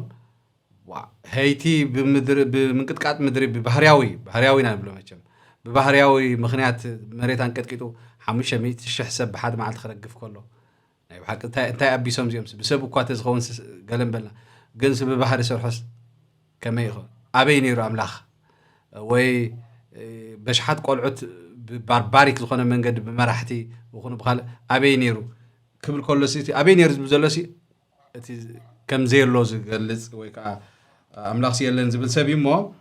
ኣምላኽ ኣበይ ኣሎ ኢሉ ዝሓትት ሰብ ጽቡቕ እዩ ኣበይ ኣሎ ኣምላኽ ሲገለ ኢሉ ሓትት ኸይሉ ኣበይ ነይሩ እንተዳ ድብል ኮይና ሓደ ሰብ ግን የለን ዝብል ዘሎ ሞስ ነይናይ ኻፈት ይኻዮ ነቲ ሕቶሲ ክትከስቦስ ማለት ንምንታይ ነይና ከፈቲኻዮ ያ ግርማይ ዓንዶም ቀዳማይ ነገር እንታይ ፈቲሩ ምስለካ እቲ ነፃ ኮይኑ ሓሳባቱ ምግላፁ ነፃ ሰብ ብዘይ ዝኾነ ፀቕጢ ሓሳባቱ ምግላፁ ድሓደ ኣቐዲሙ ከዓ ንዓኻ ኢሉካ ነይሩ ኣነ ፈጣሪ ከም ዘሎ ይኣምነ ሃይማኖት ግን ይብለይኒ ሕጂ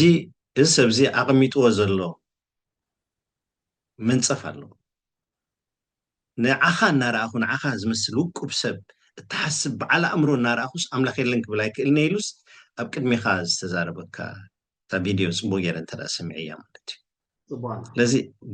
እዚ እቲ ሓደ እቲ ናይ ግርማይ ዓንዶም ትካልእ ዝፈተኽሉ ከዓ ምዕማፅ እታ ጓልሲ ኣሕሚምዎ ኢኻ ዓመፅ ዝፀልእ ብቕንዕና ብፅድቂ ዝተቃነየ ውሽጢ ከም ዘለዎስ ይረኣየካ ሕጂ ከምዚ ገሊኣቶም ኣብቲ ፅሑፍ ክብልዎ ዝፈተኑ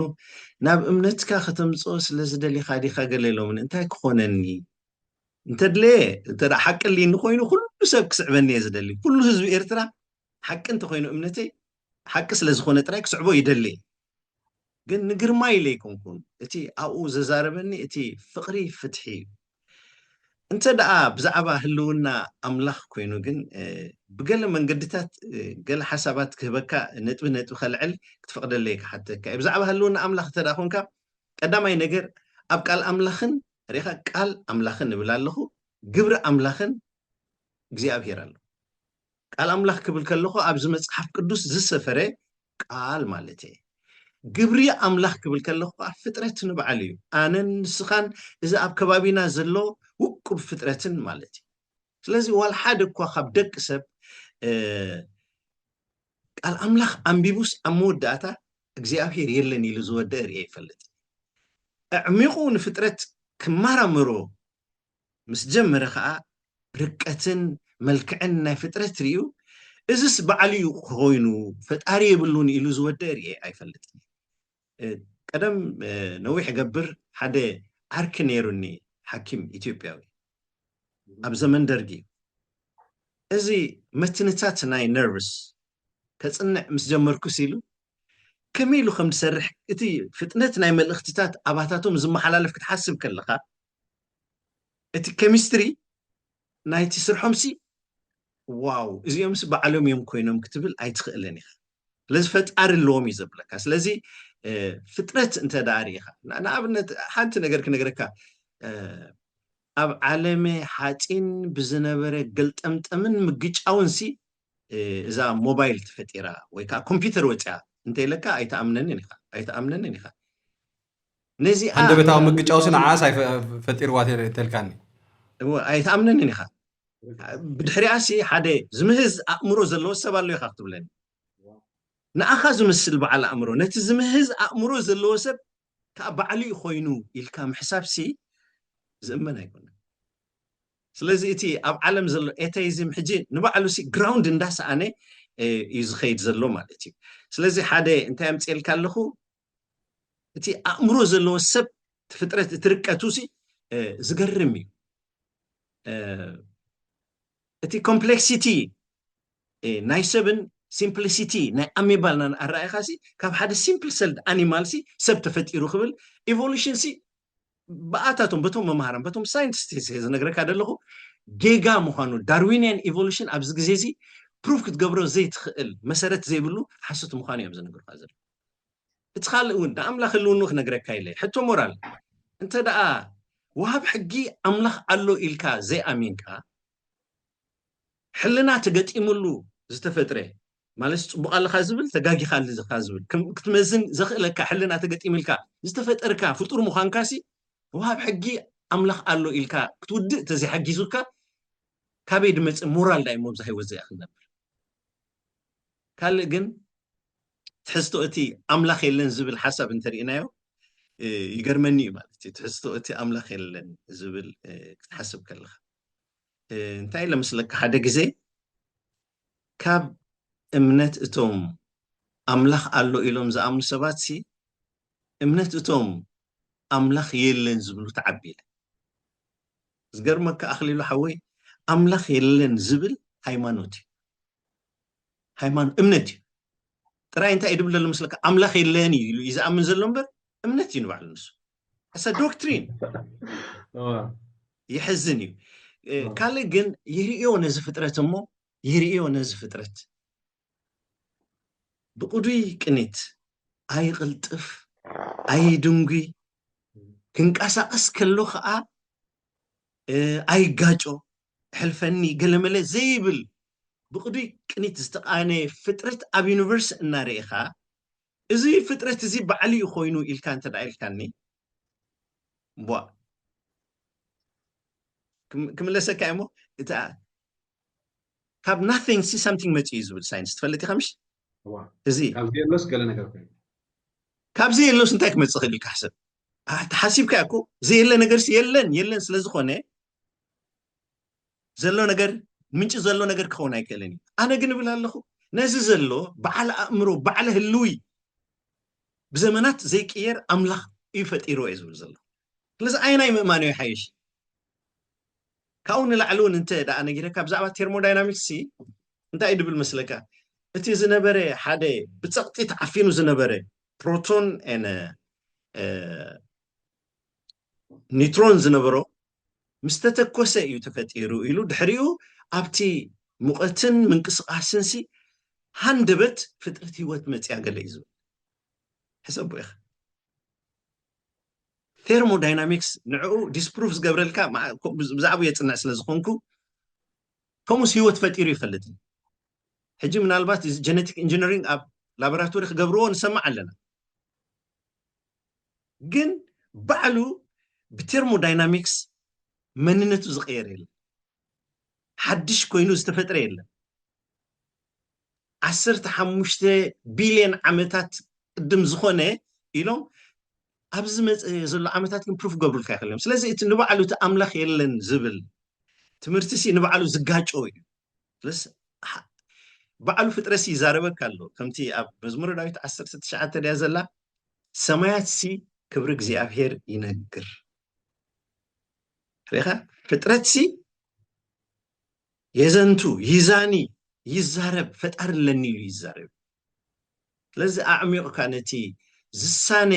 ተሳኒዩ ዝኸይድ ብቅዱስ ቅኒት ብቅዱይ ቅኒት ተሳኒዩ ዝኸይድ ዘሎ ፍጥረት ሪኢኻስ ኣምላኽ ኣሎ ኢኻ ትብል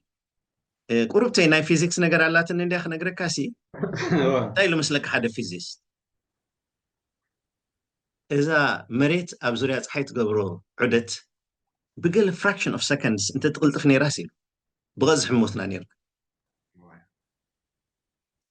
ብገለ ፍራክሽን ኦፍ ሰከንድስ ተትድንጉኻ መኺትና ሞትና ነይርና ሕጂ ኣምላኽ ነቲ ምንቅስቃስ መሬት ኣብ ዙርያ ፀሓይ ኮነ ርሕቀት መሬት ካብ ፀሓይ ህይወት ኣብ ትዕቅበሉ ቦታ ይቕሚጡ ስለዚ ባዕሉ ኮይኑ ኢሉ ክብለኒ ዝኽእል ዋላ ሓደ የለን ሕጂ ኣብ መወዳእታ ሓንቲ ኣርቲክል ከም ብበልካ እዚ ምናልባት ዴቪድ በርሊንስኪ ዝበሃል ሰብኣይ ኣሎ ኣብ ፍራንስ ዝቕመጥ ኣሜሪካዊ ሳይንቲስት እዩ ማቴማቲሽያን እዩ ብዙሕ መፅሓፍቲ ፅሒፉ ሕጂ ሓደ ሪቻርድ ዶኪንስ ዝበሃል ምህሮ ክሕደት ዝምህር ኣሎ ኣምላኽ የለን እዩ ሕጂ እንታይ ፅሒፍ መስለካ ጎድስ ዴሉዥን ትብል መፅሓፍ ፅሒፍ ምትላል ኣምላኽ ማለት እዩ እንተ ፅቡቅ ገይረ ተርጊሙ እዩ ማለት እዩ ሕጂ ንዕኡ ክምልስ እዚ ዴቪድ በርሊንስኪ ኣማን ይኮነን ኣማን ኣምላኽ ኣይኮነን በቃ ብክፉት ኣእምሮ ዝሓስብ ሓሳብ እዩ the devil's delusion ትብል ፅሒፉ ኣብታ መፅሓፉ ዝበለን ገለ ሓሳባት ክነግረካ ምትላል ሰይጣን ኢሉ ፅሒፉ ኣብታ መፅሓፉ እንታይ ኣታ ባህድ በለትንሲ ሕቶታት እዩ ዝሓትት ኣምላኽ ከምዘየለ ከእምን ዝኽእል እኹል መርትዖታት ዘቕረበ ኣሎ ዶ ኢሉ ሓቲቱስ ጥቃጥቁ ዝቐረበ ሓደ እኳ የለን ኢሉ መሊሱ እቲ ብዛዕባ ኣቃውማ ጉዝ ፍጥረት ዘፅንዕ ስነ ፍልጠት ፍጥረት ካበይ መንጭዩ ስለምንታይ ከሎ ንዝብል ሕቶታት መሊስዎ ዶ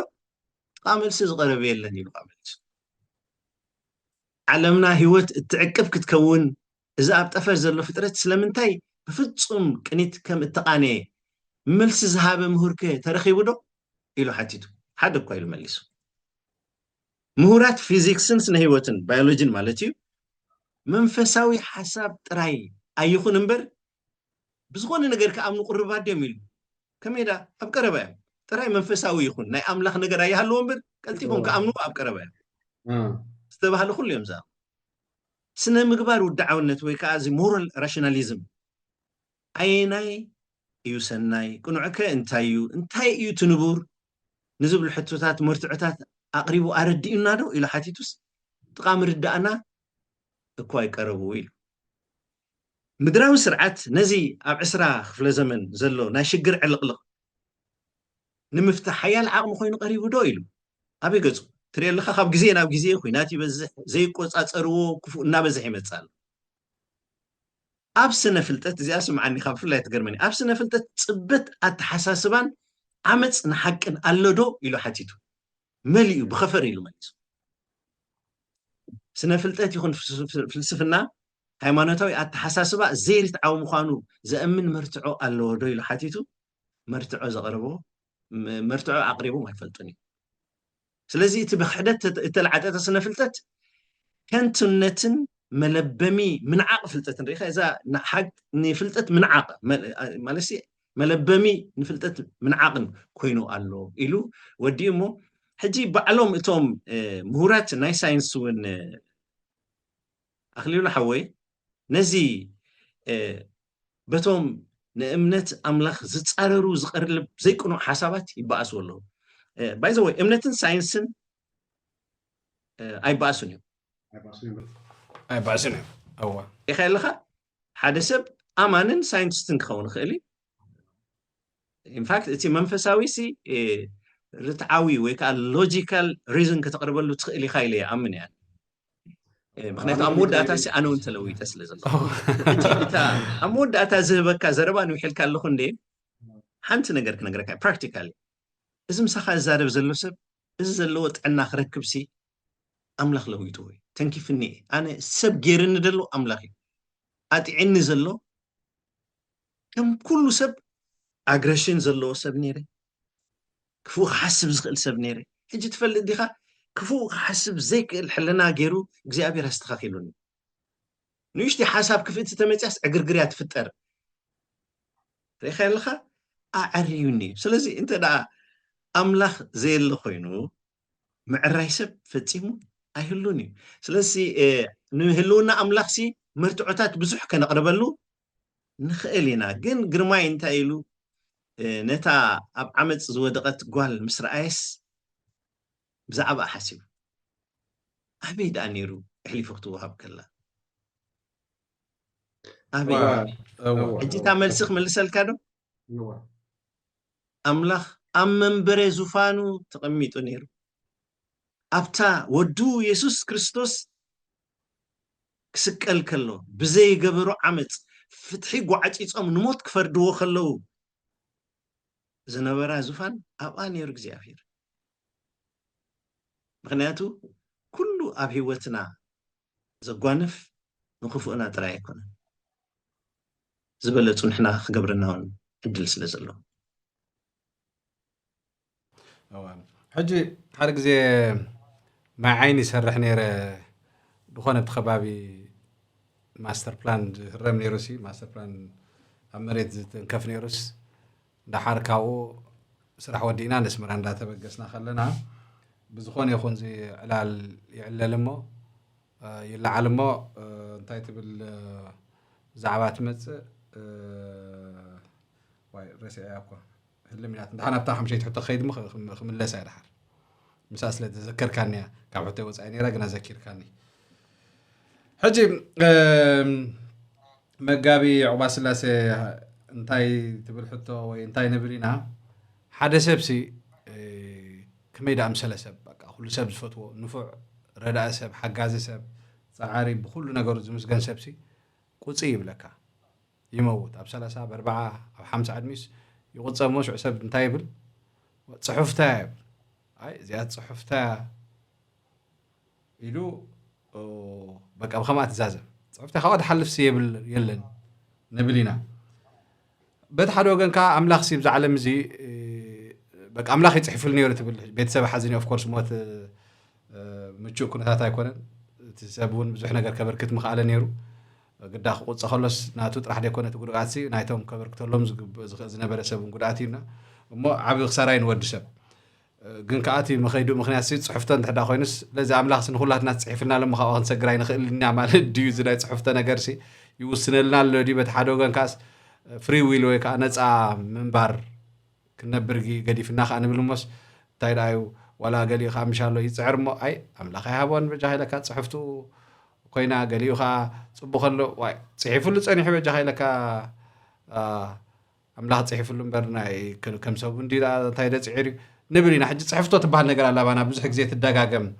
مو نعي حدا زي مالسي كسايت قبرني نحن اخول نقر صحف كوين دامو سلاز عملاخ نقالين صحافين نقالين كا نصاين مالدي ويس نخول لي نصا قدي فويلس تبلن تكوانا في زن ما كمينا نزا نقر زي اخنا نردا نخل بزعبات صحفتو أخليلو حوي هيوت وصيت كلت فقاده فقاد أملاخن فقاد سب سب كا أمونغو كفون صبقون زلو في اللي زفلتي كمرت ناس أفقاد الله نتبع أملاخ التمدبة ترخبو خمت أملاخ زعزز كان تنبركاي بجزء مرت أخاجن كابور حكا تنبر كم تخم سبكون كاز وسنكاو كتقبرن تخليخ صعبين ناتوقات حتى تنسخ هذا سبقن كم زبل كام مودات أميتون دي نتفت أمي معالتو أخي لا إل كان تزيد تقبل كاوسي تخال أمراتي مستيخد كيرو زي تخيل كون النت ناتقاج أخام من باري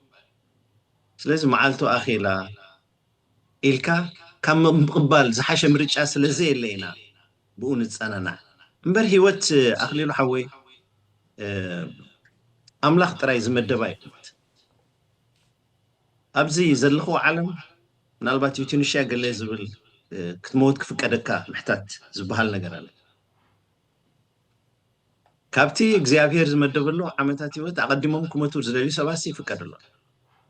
ኦፍ ኮርስ ሓልፎ ምጽራ ያለው ግን ክሞት ይኸውል ማለት ስለዚህ ህይወት ውሳኔታት ናይሰባል ሓደ ሰብ ሓደጋ እንተመይቱሲ انت بعلو تزور نيرو نايم زوار تقم جيرو نايم تكنيكال بروبلم زلوا مكينة زوير ويقول لنا خنبل خلينا أنا السب حلقنا ممكن أمود داتا أنت أميت أنت تبل أخي نتخذ كيرو زي تخل فقط كتقبله ترايز لك صحفتها يعتبر إن أنا عاي سايت بلاني معلش ولا تجبر كاتجبر كاس أي مو عارف خاي كون نحداد صحفتها خوينو كتعي نحداد صحفتها خوينو كتبت موي كدكي دا صحفتها خوينو بز ነገር ዝኽትበጽሕ ትብል ሞስ ተጽሕፍቶ ያና አይኮ ቁርብ ትخልፈን ትሞታ በቃ ናትካ ቁጽር አይኮነን ናትካ ክትገብሮ ትኽእል ነገር አይኮነን ድሕሪት ሞስኒ ከሱ ፍቃድ አምላኽ ይንበሎ ግን ተጽሕፍቶ ትበሃል ቃል ያነት በከመየና ክንሪያ ንኽእል ኩል ነገር ናት ጽሑፍ ገሊም መክቱብ ይብሎኻዮም በዓረብ ኩል ነገር ናት ጽሑፍ ካብቲ ጽሑፍ ተኻት ተጻዓርና ዝገበርና ተገበርና ክንሓልፍ ብፍጹም ዘይንኽእል ዲና ህይወትናስ ኩሉ ግዜስ كيت ولدنا خلاص صحفتي أمانة تصحفنا إن نبرز لنا ويس كم تعرنا كم كيلتنا كم نبراناني كم ساعتنا أخليلو حوي قلق فالو أبتاع قديم خبلو تسنى حقوق زارب اللو تسنى حمقناتو حيل فقاد على كانت رايلة السخة بحيل فقاد كاخت الوت وتخيلي حجي قليوت مخنات أي كبلوني بفلاي سريحو هيوتو خلوت زخيل كلو بتا زلاتو عجيبو بقازي اتريت فقيدات النيلو مخولي مسفن سنفنا يقبر تدالي خوينو مخولي تهكي تقبر تدالي خوينو السبزي ناتو حماغي ان فاكت حدا غزي كم قال دخم كبلن خلو زقبر حج انتاك قبر خيلي ليس حدث النفسي انتاك قبر خيل كاب زلخو زي تدلي حماق سمعت كوت الي حسب مالتي سلاز سبسي ابزخوني كنتات السو يكون ليميتيشنز تفلد ديخا مصحف قدس ماليا زي بلو حيلو ابزي حمريت اقمطو يزبل ابسب تقميطو زلو بوتنشال وي كان نخ حيلن مغبار ازيو عقن وقت بلا يتخلني خاص لازم ايغليوم بوتنشال دسكيلو كي تطقم اليوم كموتو زاز بالكا مخول سنفنا زخوني بقى ساعه صحفتي زي اطريح قبر زلني تسمعني سخاتو ماهيركا سلازخون كاب يوغندا تسرحو زلخا سرحن أنت زي تمهار خالي إرتراوي أب يوغندا تسرحو زلخا سرحن ببيني ولا دخا يخونو بروخات يخونو أنجيهم نابت مرت سيدوم خا نسخا فتيخا ختمار كتتصنع قال يوم ولدهم سيدومهم كتصنعونكم مهارون أيدليهم سلازي أبسب زوكل فقاد سلازلو أتي دحان 100% خمس خونة يفلتني أتي ناتكا نعاخا خمسة سوهابكا عدل نموسان متأيخا قبو جيركا زيت كاملو سلازلو ምናልባት ኣብ ገለ ክፋል ናይ መፅሓፍ ቅዱስ ኣይ ቲንክ ኣብ መልእኽታት ናይ ሃዋርያ ጳውሎስ እዩ እቲ ፅሑፍ ስራሕ ካይላሲ ካብቲ ነቲ ካይላ ንምስራሕ ዝጥቀመሉ ብሑቕ ወይ እንታይ ንብሎ ጥረ ነገርሲ ገሊኡ ንሓዊ ንእሳት ዝቃፀል ንምሳሌ ከም ጀበና ንበሎ ገሊኡ ኸ ልስሉስ ንምቾት ዝስራሕ ከም በዓል ዕትሮ ኩሉ ግዜ ማይ ጠለል ዝብል ነገር ዘለዎ ስለዚ ፈጣሪሲ ኣብቲ ፍጥረቱ ድላይ ክገብር መሰል ኣለዎ መን ኢኻ ስኻ ነቲ ፈጣሪኻ ከም ዝገበርካኒ ከም ዝኻ ንምንታይ ገበርካኒ ትብሎ ዝብል ኣሎ እሞ ከም መርትዖ ይቐርብ ይሱ ስለዚ ፈጣሪ ከም ድላይ ደብለና ካብ ቁፅርና ወፃኢ ንገሌና ናይ ጥሉል መስርሒ ከም ዕትሮ ገይረ ስርሓና ንገሌና ከዓ ናይ እሳት ናይ ሓዊ መስርሒ ወይ ናይ ሓዊ ግዳይ ከም በዓል ጀበና ገይረ ስርሓና እሞ ስለዚ ክላታ ፅቡቕ ፀሓፈልና ጥራሕ ንበል ድብሉ ኣለዉ እስከ ያ ጀበና ኮነ ዕትሮ ክጠቅስ ከለኻ ወይ ፃሕሊ ኩሉ ታቕሓ መሬት ክጠቅስ ከለኻ ብፍቓድ እቲ ስራሕ መሬት እዮም ዝስርሑ ንኣገልግሎት ከዓ ነቲ ንሱ ዝመደቦም ኣገልግሎት ከዓ ይውዕሉ እያ እታ ሓሳባት ስለዚ እንታይ ማለት እዩ ብዛዕባ ኣበርክቶካ ይዛረብ ዘሎ ሕጂ ንዓይ ከም ሰብሲ ወለደይ ኣንጊሆም ቤት ትምህርቲ ሰይዶምኒ ወዲ 23 ዓመት ክኸውን ከለኹ ካብ ኣስመራ ዩኒቨርሲቲ ፊዚክስ ግራጁዌት ገይረ ሕጂ እዚ ናይ ወለደይ ፍቓድ ስዒበ ዝኸድክዎ ጎደና ነይሩ ድሕሪኡ ግን ካብ 94 ጀሚሩ እቲ ፅዋዓ ዝበሃል እቲ እግዚኣብሔር ነቲ ዝፈጠረኒ ዕላማ ክነብር ምስ ደለየኒ በቲ ኣንጻሩ ዝኾነ መገዲ ኣብዚ ዝገብሮ ዘለኹ ዕዮ መንፈሳዊ ፍልጠት ኣብ እምሮ ሰባት ወይ ናይ ሓዳር ሂወት ከመይ ገይሩ ጥዕዩ ይነብር ኣብ ዝብል ሓገዝ ብምግባር ከገልግል ኣብኡ ይነብር ኣሎ ስለ ሕጂታ ብእግዚኣብሔር ዲዛይንድ ዝኾነት ሂወተይ ንምግባር ፍቓዱ ምዃኑ ክጥቀመለይሲ ኣብዛ መንፈሳዊ ዓለም ምዃኑ ይነግረኒ ኣሎ ማለት እዩ ስለዚ ንኣገልግሎት እዩ እምበረ ሕጂ እዚኣ እንታይ ማለት እያ ምስለካ ክልቲኦም የገልግሉ እዮም እታ ጀበና ተገልግልያ ቡን ተፍልሕ እታ ፃሕሊ ተገልግልያ ፀብሒ ተፍልሕ እታ ዕትሮ ተገልግልያ ማይ ትሕዝ ስለዚ ኣብ በበይንኦም ዘገልግሉ ዝጠቕሙ እዩ እቲ ሓሳባት እምበር እቲ ሓደ ኣይጠቅምን እቲ ሓደ ይጠቅም ኣይኮነን ወነነ እቲ ሓደ ይዋረድ መከራ ይሓልፍ እቲ ሓደ ከዓ ብምቾት ነቲ ሂወት ሕልፎ ከም ማለት ጌርካ እንዲ ዝትርጎም ዘሎ መጋቢ ሓወይ እሺ ኣነ ንስኻን ኣምላኽ ካብቲ ኣብ ምድሪ ኣቺቭ ንገብሮ ወይ ነስልጦ ዝዓቢ ዕላማ ኣለውና ሕጂ ንዓኻ ሓደ 2 ሚልዮን ዶላር ተሓቶ ይህበካ ንዓይ 2 ሚልዮን ዶላር ሃበኒ ኢሉ ኣይህበን ስለምንታይ ኢልካ እንተሓቲትካ ንዓኻ ሂቡ እዩ ምስኡ ክትነብር ዝገብረካ ንዓይ ግን ከልዩ እዩ ምስኡ ክነብር ዝገብረኒ ምክንያቱ እቲ ምስኡ ምንባር ካብ ካልእ ኩሉ ይዓቢ ስለዚ ካብ ረኺብካ ሰሊጡካ ካብኡ ርሒቕካ ክትከይድ እግዚኣብሔር ዝመርፀልካ እንተዳልዩ ኮይኑ ንፁር ፍቓዱ ኦኬ ዓቕምኻ እቲ ፈጣሪኻ ስለ ዝኾነ ፍጥረት ኣባኻ ዝቐመጦ ዓቕሚ ስለ ዝፈልጦ ኦኬ ምስኡ ትነብረሉ ዓቕሚ እንተዳ ሃልዩካ እዩ ወይ ከዓ እንተዘይብልካ እዩ እንተዳ ወሲኑ ኣብ ከምዚ ከዓ ንሱ ኢንተርቪን ዝገብሮ ነገር ኣሎ ማለት እዩ እዚ ግን ነቶም ፍቓድካ ይኹን ምባል እተምሃሩ ሰባት እዩ ንፅር ተጌርካ ልሕለኻ ሕጂ ፅብቕት እያ መወዳእታና እዩ እንተዳ ሂብካኒ እኳ ምደገም እኳ ልካ ክንዲ ዘንዳሓተት እኳ ልዕልዩ ማሓተት እኳ ግዳ ናይ ኤሮጳ ግዜ ክቡር እዩ ብዙሕ ነገራት ደንጎ እውን ጀሚረዮ ናይ ቴክኒክ ሽግራት ነይርና እዞም ኣብ ኣፍሪቃ ዘለና ኣይ ቲንክ ከምዚ ሸለል መለል ንብል ኢና መስለኒ ንብቲ ግዜ ኣብ ንመጨረሻና ክንከይድ ንምሳሌ ሓደ ዝከታተልና ዘሎ ሰብ ትከታተልና ዘላ ሰብሲ ኣብ ሂወት ብዙሕ ፀገም ኣጓኒፍዋ ንበል ድሓን መታን ክጥዕመና በጓል ንኽዶ ኣብ ሂወት ብዙሕ ፀገም ኣጓንፋ أما نقد ليبيا تعمز أبعاد بأوروبا مسكرت بزح شجرات وقانفة قفع مزع بزح تسلي قدات تصولتها أي تملسن بوا أي ملسن مو أنت فترة بوت خيال لخاندخ يبلو مو أمنة زوجد يوجد البدحريو مكرات أقبو مكرا بزحو صولتي قبر يلمن قد صولتي هاي تملسني بدحريو أنت أخون أفت أرزلو أمنة يوجد حجي ناي فتاري بحالنا كوا بمثلا بتقرنيا مفدايس فداي خا قدادون غاي خا بحالالو يدون غدو خوينينا عقلنا تصبب ويس غنا خدم محاشو سلازغبانا اغزابير نصلتنا ملس زي سمع معاسي خد سمع قال خا صلت قبر ابيلو ويس خمزي انديرا املاخ رداي اندي املاخ ياب قرباي خمزي خينس بقى راي ريني فتح لات لك ابلك قال اموسي وقت سنة راح أنا أملاخ ساب قولي غلط فاب قولي زعل ديو أب قولي خب فتسم دي يسمع وغمي دي تكرايتيريا سخمي وغم الكا قرمي خمو بس كنا زي أبرها اللي مقاوي حوي ما جرشا أخلي حوي قدامي نجر مس أملاخ ننبر صلوتنا خم لسلنا لنا ترى اوكي مس أملاخ ننبر كلنا صلوتنا يملسلنا يجن مس أملاخ ننبر صلوتنا خم لسلنا لا ترى يكونن مسؤول من بار سلز عملنا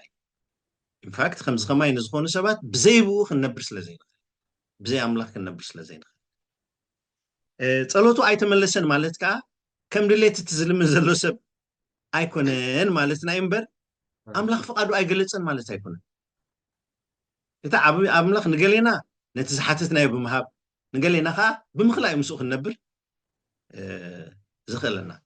قن كالخ نقركا خنصل خلنا كنصلي خلنا نفقاد أملاخ كنلوت إلنا يكونن نتصلي فقاد أملاخ زقبلو خنكونون نتصلينا إخان نتخنلوتو زي نخل حدا انتاي المسلك عركي قدم ذكروسي انت تأمي وأملاخ زبلع حبن نبلومو وي انجيرا يهبني وي كأت ميت تصرولو تصقا يهبني يبلن نير سلازي أبقاليو بحرفاف مقدي حاليف كاختو تخلخا زبلت أنسخا سلتخون نيشتي والا نايتو مكرونا هيوتي كنقركا حدا كابتوم ممهراني دخنت حدا كابتوم ممهراني أبز جزا ننبرت زلني أتحزا وي أتقاقما أتي أبز جزا زلو تسقا كابايا خاب في بنن كابدك إن استفل يخوز خونني دخنت زبها الممهر زمهراني بس أبقاليو نحالفو كل شيء تقوم زي بليو إلنا نحسو باين خلينا بقون غرت بقون نتصبغينا سلازي إزياتا نفقاد أملاخ زقبلو خنكون من انت خمن ندالو خنقري لي كالي جن حجي دا ايو امبر نمنتاي تصلوتنا خم زي ملسو مستردانا انتاي كنبلينا مسلكا اتني حق أملاخ بزقبرو خلو زي قاقيت صادق مخانو كنمنينا سلازي ايدكم ديو تسب يدكم خوني اي حللن تسفاي قرصن يقرص يخوني جن جزياوي أمود داتا جن ايو بزبهال سب اي نيروسي بمكر حليفو حجي بيت زحلف أب خبري نيرو أبت مصحف كن رئي خلنا نخول فتح زوج ونوع راي زبيين اقرو أبت اسم زرقت بحبت زقلق سبعيني بولد زتبارخه بفقر ولد زتبارخ نحد حدهم زتعدادهم ولد زلو أما كرام سودقه بزح نجار تجاجيو زي أفيرسي قفعني له كسع زود دخن أمود دعتا جن زي أفير مستزارو እቲ ዳሕራይ ፍቃዱ ምስ ገለጸሉ ወይለ ኣነ ዳያዚስቶ ኣልኩም በር ኣብ ዘይፈልጦ ነገር ክዛረብ ፀኒሕ እምበር እግዚአብሔር ሲ ዳሕራዩ ዝበለጸ ሰብ ክገብረኒ ምእንቲ ኢሉ ሕጂ ኣብቲ መጽሓፍ ክውድእ ከሎ ከም ደቂ ኢዮብ ዝጸበቐ ኣዋልድ ኣይነበረን ካብ ዳሕራይ ኢዮብ ዝበለጸ ጽቡቕ ኣይነበረን ኢሉ ዝውድእ ስለዚ ዞም ሕጂ ጸሎቶም ኣይተሰምዐን ኢሎም زغهيو زدخمو أما منفساوي وتو من حرحر زريب تعاقيسهم يتصبهيو كم تتصحف كله أبي وتوم زفتسام زبلن سناي مغنياتو እግዚአብሔር ኣምላኽ ሰናዩ ሰናዩ ዝገብር ኣብ መወዳእታ ከዓ ንሰናይና እዩ እቲ ዋላ ዘይሰናይ ክኸውን ይኽእል እኮ እቲ ነገር ግን ንሰናይና እዩ ሰናዩ እቲ ጉዳይ ኣይኮነን ንብሎ ዘለና እግዚኣብሔር እዩ ሰናይ ዘጋጥመና ኩነታት ዘይሰናይ ክኸውን ይኽእል ግን ንሰናይና ኣሜን ኣሜን እቲ ዕላልካ ምቁር እዩ እቲ ፍልጠትካ ከዓ ሰፊሕ እዩ ንዓይን ብዙሓት ተኸታተልተይን መጋቢ ኣዝዩ ለጋስ ዝኾነ ትምህርቲ ወይ ኣቲቲዩድ ርኢልካ ካብ ንረኸባት ሒዝና ካብቲ ኣነ ክንሰይ ደላየሲ ከም እስኻ ደላይ ይኾንካ ቀሪብካኒ እሞ ኣነ መጀመርያ ዘለኒ ኣድናቖትን ምስጋናን ኣዝዩ ዓብዩ ብጣዕሚ የመስግነካ ብመሳርሕተይ ብጣዕሚ የመስግኑኻን ይፈትውኻን እዮም ኩሎም ፈልጡኻዮም ካብ ነዊሕ ኣትሒዞም ተኸታተልትኻ እዮም ብሽመይን ብሽም መሳርሕተይን ብሽም ኩሎም ኣብ ዓለም ኮይኖም ዝዕዘቡና ዘለዉ ተኸታተልትና ከዓ መጨረሻ ከመስግነካ ፈቱ ብጣዕሚ እግዚኣብሔር ሃበለይ ታንኪዩ ይቐኒለይ ንዓይ ድማ ዝብርካ ወይ ስምዓኒ እዚ ግብዝና ዘይብሉ ንህዝብካ ከተገልግል ድሌት ተዳልይካ ኮይኑ እተን ቁንጣሮ ኣብ ህዝብካ ኣትየን ዝጠቕማ እንትኾና ኩሉ ዕድላት ክትጥቀመሉ ይግባእ እዩ ሓደ ካብኡ ከዓ እቲ ህዝቢ ሰዓቢኹም ንስኹም ኢኹም ትረኽብዎ ዘለኹም ስለዚ ኣነ ተመሊሰ ከመስግነካ ዘሎኒ ምዞም 178 እንዲኦም ገለ ሽሕ ሳብስክራይብ ዝገበሩ ናይ ዩቲዩብ ቻነልካ ምስኦም ተራኸበኒ ስለ ዘለካ እሞ ይቐኒለይ ዝሓወይ ብሮ ሳብስክራይብ ዝገበሩ ውሕዳት እዮም ናተይ ኣብ ወርሕስ ከባቢ 1.5 ሚልዮን ቪውስ እዮም ዘለዎ ስለዚ 697 ሰባት ይዕዘቡን እዮም ሳብስክራይብ ከይገበሩ ካብ ዝዕዘቡ ይበዝሑ ካብቶም ሳብስክራይብ ዝገብሩ ሞ ክነግሮም ዶ ሳብስክራይብ ግበርሉ ስምዑ ተማሃሩ ፍልጠት ውሰዱ ሓቢርና ንዕበ እቲ ሕስድና ነጥፋ እዩ ዋላ ሓንቲ ንዘይንኸፍለሉ ነገር ሳብስክራይብ ምግባርሲ ንምንታይ ንሓምቕ ስለዚ ካብኣ ትጅምርታ ቅዲት ሃቐና እሞ ሳብስክራይብ ግበርሉ ዝሓውይ እንድሪ ኣብ ገለ ክእትዋ እዚ ኣብ መንጎ ክትዛረበላ ብጣዕሚ ደስ ዝብለን ነገር እንታይ ኣላ ምስለካ ኣነ ዝተምሃራይ ከለኹ ኣትሒዘ ዕሩኽተይ ንኣብነት ኣመንቲ ናይ ጴንጤቆስጤ ነይሮም ካልኦት እምነታት እውን ነይሮም ሕጂ ዝረኽቦ ነገር እንታይ እዩ ንምንታይ መዚኦም ትኸይድ ንምንታይ መዚኦም ትተዓራረኽ ድበሃል ነገር ኣሎ ሕጂ እቲ ነገር ከዓ ሰፊሑ ከዓ ሰብ ፀቢ ገለ ሰብ ውሑድ ክኸውን ይኽእል እዩ ግን እቲ ውሑድ ዓዊሉ ዝዛረብ ኣባና መስለኒ ምክንያቱ እቲ ዓዊሉ ዝተዘርበይና ንሰምዕ ከዓ እሱ እዩ ከዓ እቲ ሪያሊቲ ዝኸውን ድሕሪ ግዜ እሞ እዚ ናይ ምፍልላይ መንፈስ ኣትዩ ዘሎ ኣባና እሞ ከዓ እናስፋሕፍሐ ዝኸይድ ዘሎ ስቕታ ናይቶም ክንዛረብን ዓገብ ክንብል ዝግባአና ሰባት እውን ኣዝዩ ተባባዕ ኮይኑ ኣሎ እሞ እስኪ ገለ በለኒ ኣነ ንስኻን እስኻ ወንጌላዊ ኢኻ ኣነ ከዓ ኣብ ኦርቶዶክስ ተዋህዶ ኣለኹ የዕሩኽ ንፋቶ ኣብ ሓፂር ግዜና ተቢልና ብድሕሪ ሕጂ ግን በቃ ኣያይ በለኒ ኢለካ ኣነ ዓርከይ ክብለካ መታንቲ ሪሌሽንሽፕና እውን ስሙዝ ክኸውን ወይ ከዓ ክትርክብ መታን ክጥዕመና እሞ እስኪ ብዛዕባ እዚ ሒዙ ወጢርና ዘሎ እስኻስ ተዋህዶ ከለኻስ ንምንታይ ወንጌላዊ ዓዲምካ እስኻስ ንምንታይ እስላማይ ዓዲምካ እስኻስ ንምንታይ ወዲ እዛ ሃገር እዚ ትዛረብ እስኻስ ንምንታይ ከም ኣሲርና ዓው ስለ ዝበሉ ከዓ ሓይሎም ኮይኑ ስማዓኒ እሞ እስኪ ገለ መልእኽቲ ሃበኒ ብዛዕባ እዚኣ እስኻ እውን ግዳይ ክትከውን ትኽእል ኢኻ እሞ እስኪ ሃበኒ ኣኽሊሉ ሓወይ ቀዳማይ ነገር ስቕታ እቶም ንፍትሒ ዝፈልጡ እዮም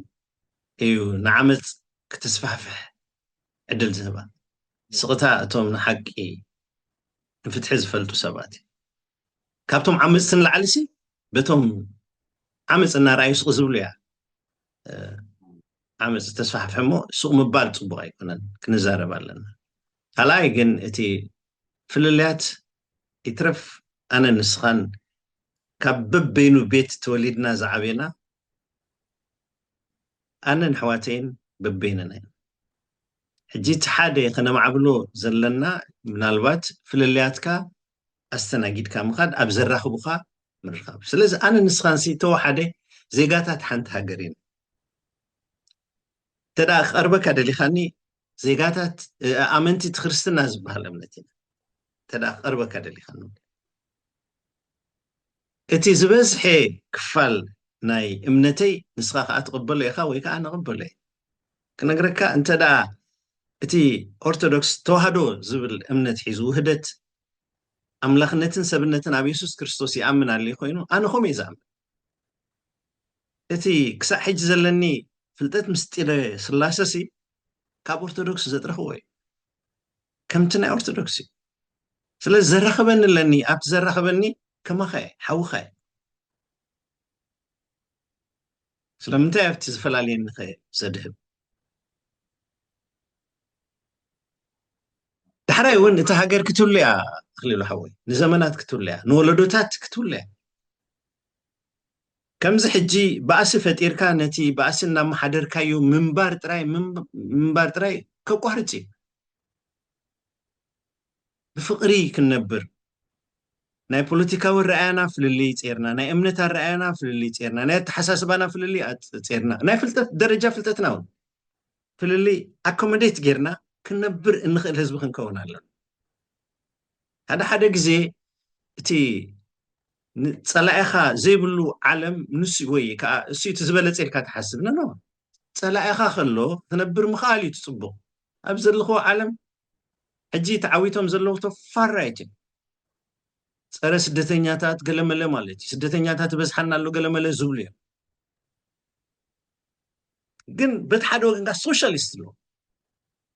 نسب نخبر سب كبري مسلو حللو خنقبل لنا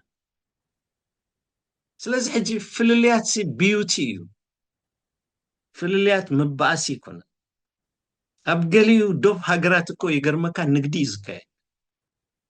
نايتيوم بزح زبل نقرت يوم وغزو نايتيوم بزح زبل خاتم كالوتي غزو نحنا قن كل جزي كاب دوبنا جميركا باوندريسنا هنا كل مباسي لازم إذا تحساس بازغ فرس له كما يتزي كون كات صلايخا تانا زحسبو تانا زردو تزي تردي كان تزي امين كان